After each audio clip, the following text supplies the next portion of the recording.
Good afternoon. It's been an interesting day in Maryland. The videotape for this morning's service didn't quite work out very well, so I thought I'll just do a brief afternoon live feed.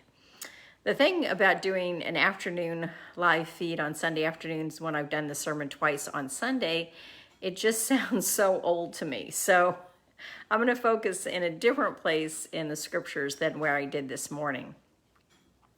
We read 2 Corinthians 5, some verses there, and then we read Mark 4, but I'm just going to stay in the 2 Corinthians passage. So, Paul is writing to the church at Corinth. He is trying to explain to them what it is to be a Christian, what Jesus did for us, how our lives are new. And I am only going to use the 14th through the 20th verse. Again, it's a little different than what I did this morning. But let's read the text. Let's see where it takes us. It's been a wild day so far. And so Paul writes, "Our firm decision is to work from this focused center. One man died for everyone. That puts everyone in the same boat. He included everyone in his death so that everyone could also be included in his life, a resurrection life, a far better life than people ever lived on their own. Because of this decision, we don't evaluate people from what they have or how they look. We looked at the Messiah that way once and got it all wrong, as you know. We certainly don't look at him that way anymore. Now we look inside, and what we see is that anyone united with the Messiah gets a fresh start, is created new. The old life is gone. The new life emerges. Look at that.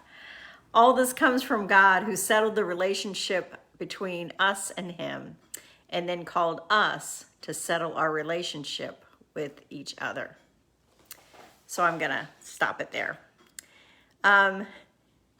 So this is, again, wonderful text.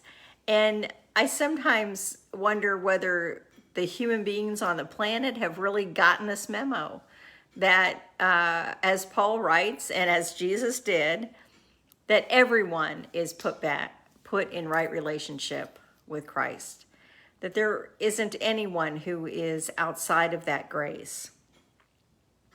The question always becomes as whether we recognize that new relationship or whether we accept that grace.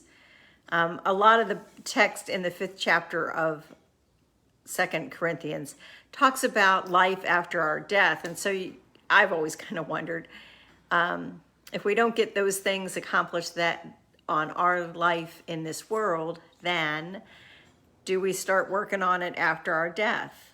Because if the text is true, then everyone has been given this new life, and everyone is a part of this new creation in Christ. I think that's true. I think the downside is that oftentimes, so often, people don't recognize themselves as, not only they don't recognize themselves as God's divine creature, which they are, because they've been given that divine spark of God's creation, but also as a redeemed soul because of what Christ did for us.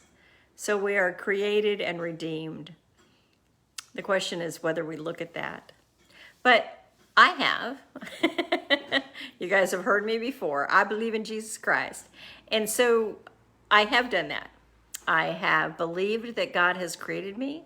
I have believed that Christ's life and death inform who I am as a new human being in Jesus Christ.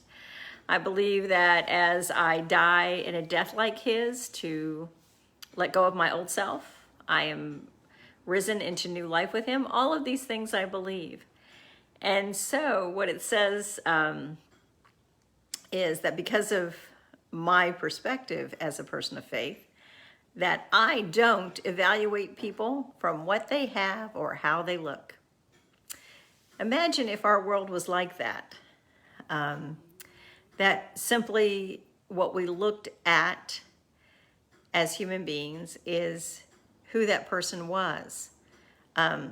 Looked into their soul, looked at them and said, I know you're a child of God. So what you look like on the outside is not important. The decisions you make to honor God and live a God life, that's important. All diet companies would then be bankrupt. All plastic surgeons would go out of business. All of the things that we think are so very important, whether it's the car we drive or the house we live in, would certainly be passé because it's not important if we believe the text, that that's not how we're evaluated.